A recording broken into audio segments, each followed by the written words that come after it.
Salut mes Nakamas, c'est le Doc, j'espère que vous allez bien. Bienvenue pour la réaction live du chapitre 861. J'espère que ce chapitre sera à la hauteur du chapitre de la semaine dernière, qui était absolument fou, justement, avec l'arrivée des empereurs, entre guillemets, de la pègre, et surtout Katakuri, et le haki de l'observation qu'il avait, qui était absolument fabuleux. Là, ici, le titre, c'est Une comédienne hors pair. Donc, une comédienne hors pair, bah, c'est tout simplement... Pudding, je pense, hein, vu qu'on va arriver sur le début du mariage, donc on va peut-être voir la petite Pudding arriver. On avance, chapitre 861, une comédienne hors pair, et en dessous, on a Neko Mamouchi. J'adore Neko Mamouchi, je sais pas pour vous, moi je préfère les chiens que les chats, mais Inu Arashi, je trouve qu'il a moins de charisme que ce putain d'Inu de Neko Mamouchi.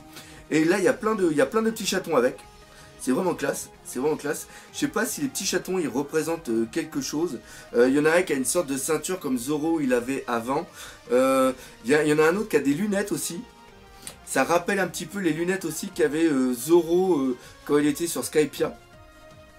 Et il y a une veste à carreaux. Il y a une veste à carreaux. Il me semble que Zoro dans un film il avait aussi une sorte de veste à carreaux.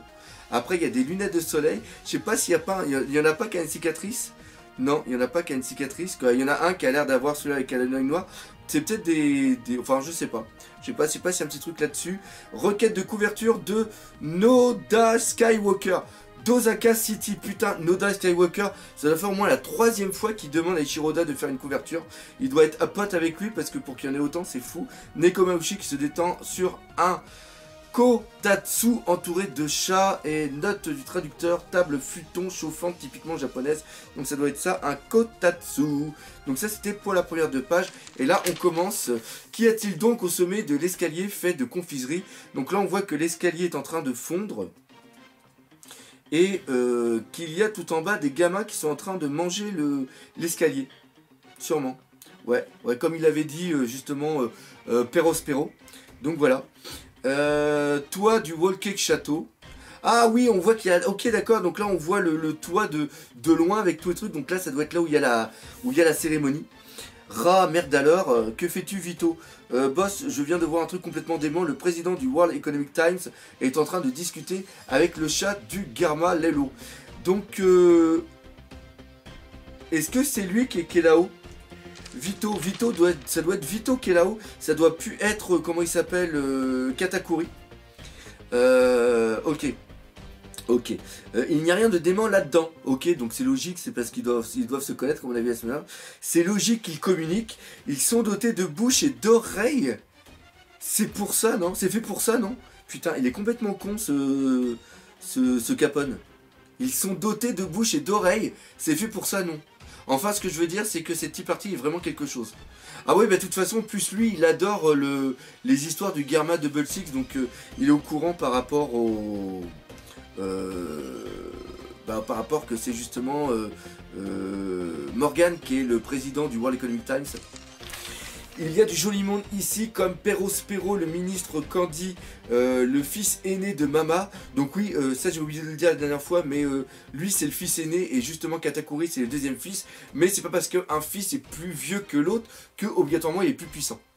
Donc voilà, ainsi que sa fille aînée Compote, la ministre des fruits. Ok, donc c'est... Ah putain! Et en plus ça ressemble énormément à Mama. Ok, donc là c'est le fils aîné et là c'est la fille aînée. Donc c'est Perospero et l'autre c'est Compote. Ok, il y a aussi son 2e fils, le commandant Katakuri, donc ça on l'a vu. Et sa 14e fille, la commandante Smoothie, ok, qui est justement en train de dessorer la Vierge qui a tué 100 hommes. Son 3e fils, Daifuku, ainsi qu'Oven, son 4e fils. On les a jamais vus ceux-là. Je ne compte même plus les pointures monstrueuses présentes ici. C'est une bonne chose tant qu'on les avait de notre côté, mais j'avoue que ça fait flipper de les avoir maintenant comme ennemis Lelo. Ennemis. Oula, hey, il y a la porte qui est en train de se poser des questions. Et pour l'instant, on a vu qu'il y a le deuxième fils qui est le commandant Katakuri. On a vu qu'il y a la 14e fille, la commandante Smoothie. Et pour l'instant, on ne voit pas, comment il s'appelle, Crackers. À la rigueur, elle est peut-être en train de faire les petits fours derrière, je sais pas. Mais je sais pas s'il est toujours dans le coma, le pépère. On va peut-être le voir après, je sais pas. Ok. La porte est là, la porte va peut-être dire une connerie. Parce que là, on voit que c'est marqué ennemi. Avance, avance. Oh putain. Avance, avance, Mama. Mama dépose. Elle est en train de déposer le casque. Le casque. Putain, n'importe quoi. Elle est en train de déposer le cadre. C'est Mother Caramel. Franchement, c'est une dame. Par contre, c'est une dame qui est toute en noir. Avec une sorte... Et ça vous fait pas penser à une nonne? Un truc comme je vous avais expliqué un petit peu la dernière fois. Enfin bref, c'est une dame qui est en train de... qui fume une cigarette. A fait à la rigueur un tout petit peu penser à... comment elle s'appelle la mère de... Backing, la mère de Webble. Mais sans plus. Sans plus. Donc c'est elle, la mère Caramel alors. Donc elle ressemble pas pour l'instant à... Comment elle s'appelle? Comment elle s'appelle? Bonnet. Elle ressemble pas à Bonnet pour l'instant. Oui, notre très cher Mother. Oh, ravi de voir ce sourire rayonnant de Mother. Ok, bon sang. Je sais toujours pas qui elle est. Ok, donc là, il y a un mec qui est là. Ha ha ha, mama. Oui, ok. Ha ha, mama. Ça doit être son rire qui doit être comme ça. Oui, Mother est la lumière même qui éclaire ce monde. C'est la première fois que j'assiste à votre petit parti. Du coup, je me demandais, ne t'avise surtout pas d'offenser mes souvenirs. Oh putain, l'autre, elle est en train de péter un boulard. Et il y a le mec qui est en train de tomber dans les vapes. Donc, on peut voir aussi une utilisation du Haki des rois. Savoir si c'est volontaire ou pas. On ne sait toujours pas. Ok. Ok. Donc, pareil, toujours encore une fois, beaucoup de... Au niveau de la bipolarité de Big Mom. Nickel, et après complètement folle. Du calme, oubliez tout ça et regardez les cadeaux qu'on vous a apportés. Il y en a aussi pour votre fille en l'honneur de son mariage. Donc là, on voit qu'il y a le mec du Pègre. Non, Dufeld. Dufeld qui est en train de donner un cadeau. Oh, des coffres, ce que je préfère. Oh, les saumons, mes préférés. Voilà, des coffres, la petite pub. Des coffres, ce que je préfère. Je me demande ce qu'ils referment comme trésor. Je vous en ai aussi apporté Liline. Ok, donc là, on voit que c'est la fille... putain, je me rappelle plus son prénom par rapport à hier. C'est celle de la princesse des plaisirs. Veuillez accepter, je vous en prie, ces amples présents. Moi, je vous ai apporté des cadeaux rares en provenant du sud. Donc ça, c'est Morgane. Je vous ai aussi apporté également... Non, je vous ai apporté également... Mais des cadeaux en provenance des confins du Grand Nord. Donc ça, c'est le mec de la marine. Enfin, de la marine, de la flotte. Vous m'envoyez ravi, merci à vous. Je vous suis reconnaissant du fond du cœur, ça me fait tellement plaisir. Et là, on voit qu'il y a plein de coffres et ça me fait penser tout simplement au putain de Tamete Bako. À propos de coffres, j'ai ouï dire que vous aviez réussi à mettre la main sur le fameux trésor de l'île des hommes poissons. Le Tamete Bako. Oui, toujours aussi bien informé à ce que je vois Morgane. C'est vrai, en effet. Oui, c'est un trésor qui se transmet de génération en génération au sein de la famille royale de l'île des hommes poissons. Mais, pour des raisons que j'ignore, Neptune s'en est séparé. Et donc, le voilà en ma possession. Alors, c'est pas Neptune qui s'en est séparé, c'est tout simplement Luffy avec Nami qui l'ont piqué. Il me semble, non, c'était Sanji et puis Zoro et puis Luffy qui l'ont piqué. Voilà le coffre légendaire, il est là! Le Tamete Bako. Oh, il dégage une certaine aura, c'est impressionnant, je suis curieuse de voir ce qu'il renferme. Et putain, elle va peut-être l'ouvrir maintenant, les gars. Elle va peut-être l'ouvrir. Je vais ouvrir ce trésor en même temps que les autres coffres qui m'ont été offerts lors du banquet après la cérémonie de mariage de Pudding. Vous découvrirez donc le contenu à ce moment-là. Ok, donc j'ai vraiment hâte. Donc le coffre comme élément perturbateur pour l'instant, c'est complètement foiré. L'idée qu'on avait eue, elle est tombée à l'eau. Ok, boss. Donc là, on est à l'extérieur. Vous avez déjà fini? Oui, on achève la première étape des préparatifs. Donc ça, c'est classe. Ça c'est classe. Les choses se présentent... comment les choses se présentent en bas? Les chefs sont en train de fêter la fin de la préparation des repas. Nous avons également bloqué l'accès des couloirs. Une fois qu'on aura verrouillé cette porte, il ne sera plus possible de monter ici. On a également installé un Denden Mushi chargé de brouiller les communications. La salle de cérémonie est donc complètement isolée. Parfait. Donc là on voit que Capone BG il a quand même bien prévu son plan. Ok, très bien. Vous allez donc vous changer. Donc on voit que c'était des mecs qui étaient justement pour faire les... Je sais plus ce que je voulais dire. Excusez-moi. Entendu, César, faites sortir le miroir, toc toc. Mais arrête. Ah, César, pardon, César, je sais plus ce que j'ai dit. César, fais sortir le miroir. Toc toc, mais abruti, arrête de m'appeler comme ça. Putain, il a une classe. César, la manière dont il tient le miroir, c'est absolument excellent. Ouf. C'est donc par là que tu comptes entrer la tea party. Eh bien, amusez-vous bien, bande de raclures. Ok, d'accord. Donc ça, c'était le rire de César. Et là, on voit toujours que la porte se pose des questions. Donc, encore une fois, hein, c'est une partie d'âme. Donc, peut-être que c'est en relation avec Big Mom. Sans vouloir t'offenser, tu es sans doute le pire raclure ici. Bref, dépêche-toi de planquer le miroir quelque part. Ta mission est d'introduire le miroir dans la salle de cérémonie. Il nous servira de sortie que nous emprunterons dès que Mama commencera à hurler. Ne t'avise pas de faire quoi que ce soit de compromettant. Je ne vais quand même pas vous trahir maintenant. En un sens, ça veut toujours dire qu'il ne veut pas vous trahir maintenant, mais il voudra vous trahir après. Et encore une fois, Capone, il a le cœur entre les mains. César, là, on voit quand même la porte. C'est hyper insistant quand même. César Clown, Odon, BG et les autres sont en train de comploter quelque chose. Et donc là, oui, c'est logique. Et par contre, là, Capone est en train de... Eh putain, Capone est en train de regarder la porte. Donc là, on voit qu'il fixe la porte. Là, on voit qu'il y a un truc, c'est marqué Chink. Putain, la vache!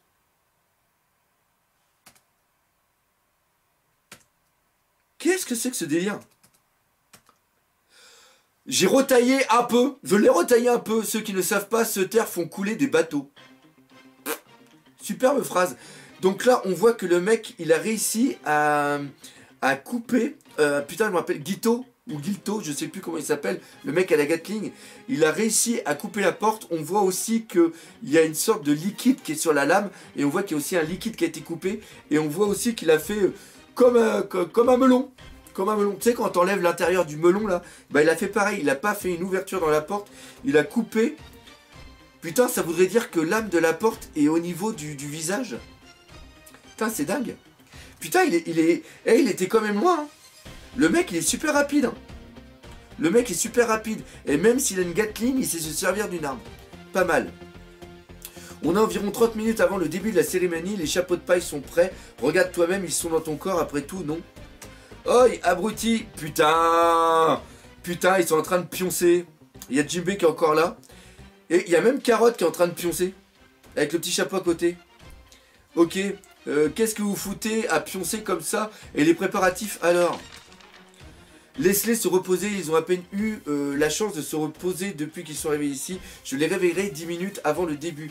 Quelque chose cloche chez vous. Vous êtes Si vous êtes des boulets, je vous viserai sans hésiter. Dans un sens, c'est vrai que c'est normal. Putain... Putain, il y a même, comment elle s'appelle, Brûlé et Diesel qui sont en train de pioncer. Ne t'en fais pas. Ah putain, vous avez vu le cadre qui est juste derrière, là, Luffy est en train de dormir, le cadre qui est juste derrière, c'est un cadre de Capone. Ok, je vais monter la garde et me charger des préparatifs. Putain, il y a même Pedro qui est en train de dormir. Il y a tout le monde qui pionce. Il y a aussi, comment elle s'appelle, Nami. Et il y a aussi Brooke, pas Brooke, mais il y a aussi Chopper. Tiens, d'ailleurs, Brooke, est-ce qu'il pionce Brooke? On ne voit pas, Brooke.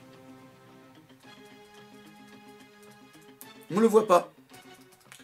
Où il est? Peut-être qu'il est parti s'infiltrer à l'intérieur de la tea party. Bah non, parce que s'il y avait quelqu'un, non, parce qu'avec le acquis d'observation, je pense qu'on pourrait quand même le voir. Ces enfoirés, je suis choqué. Pas vrai? Retourne là-dedans.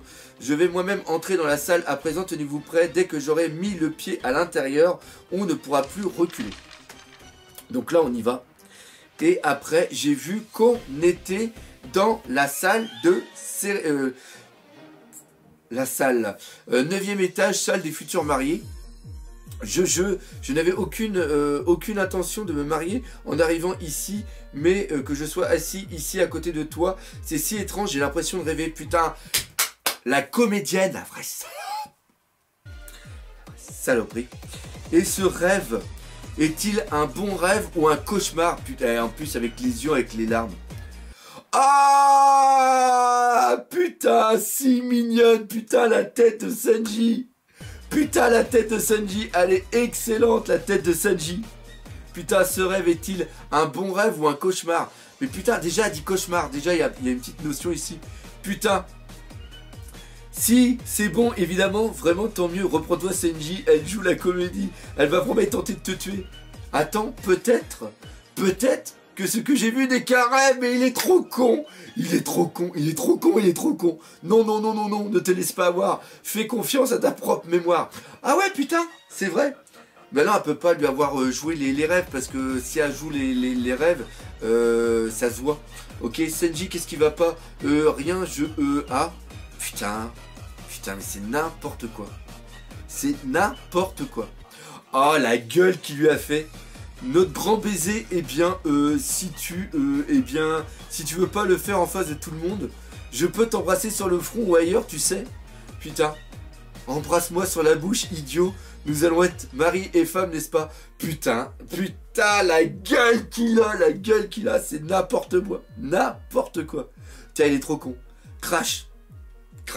C'est quoi ce bruit? Sanji-sama s'est écrasé contre le mur et il saigne comme pas possible. Putain, il est con. Il est égal à lui-même. Le mec, il sait qu'il va crever s'il fait rien et il est encore amoureux de la gonzesse. Non, Sanji. Ah, putain, par contre, là, c'est bon. Par contre, pas mal. Le dessin, excellent. Non, mais c'est quoi son problème à ce pervers? Je veux le buter dès maintenant. Ok, pas mal la coupure avec le visage, avec les deux trucs. Vraiment très très bon. Vraiment très très bon. J'aime beaucoup. Après, une double page.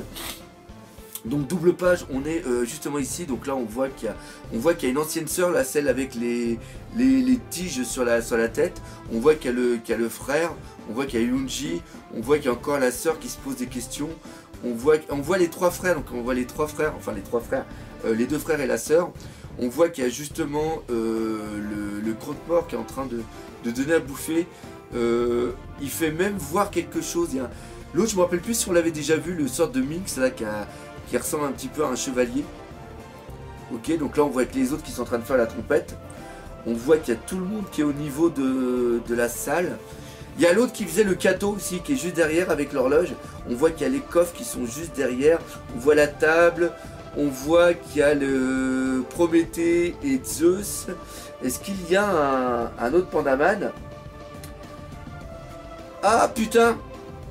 La fille devant, regardez bien, la fille devant qui a un putain de sourire avec un truc, c'est une fille que j'avais pris pour un pandaman la dernière fois, mais non, c'est pas un pandaman, c'est tout simplement une fille normale. Putain, avec le sourire qu'elle a en plus, avec la grenouille qui est à côté. Grenouille qui est peut-être un reptilien, encore une fois. Alors pour ceux qui se posent la question de savoir où j'ai trouvé l'information reptilien, c'est par rapport à Shabundi quand il y a la liste des primes par rapport aux valeurs des esclaves. Oi, et maintenant, chers amis et invités, notre événement principal. Donc voilà, ils vont arriver. Mais Sanji, dans quel état il va être? Dans quel état il va être, Sanji? Putain, on le voit avec la gueule en bas. Il est n'importe quoi. La 35e fille de la famille Charlotte Pudding. Et le 3e fils de la famille Vinsmoke, Sanji. Que leur mariage royal commence, l'équipage pirate des Yonkou Big Mom et l'armée du mal des Garma Double Six, magnifique. Ce jeune couple va sceller les rêves de ces deux célèbres familles du crime. Et donc là on voit le père qui est heureux, puis là on voit qu'il y a quand même Big Mom qui est en train de réfléchir. Ok, un mariage de raison, alors ces deux-là vont ne faire plus qu'un une fois De plus, les fleurs du mal vont éclore sauvagement à travers le monde. Applaudissez, applaudissez l'étonnante beauté de ce jour. La cérémonie commence, ils ne peuvent plus reculer maintenant. Applaudissez, Senji, il a une tête complètement fou. Cet enfoiré, il rentre beaucoup trop dans son rôle. Putain, il y a Captain BG qui le dit aussi. Ce mariage teinté de sang commence maintenant. Voilà, c'est la dernière page. Et là, c'est marqué One Piece sera en pause la semaine prochaine.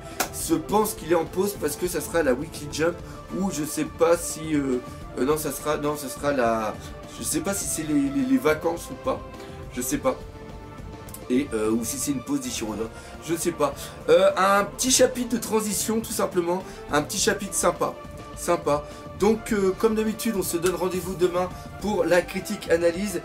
Par contre je ne sais pas ce que je vais pouvoir faire comme deuxième vidéo. Je vais essayer de trouver une petite idée. Bref, comme d'habitude j'espère que vous l'aurez apprécié. Si c'est le cas n'hésitez pas à partager par les autour de vous. Laissez des commentaires et défoncez la gueule de ce putain de pouce bleu. Et nous comme d'habitude on se dit à bientôt pour de nouvelles aventures One Piece. Allez, salut mes Nakama. Et n'oubliez pas le principal, One Piece c'est la vie.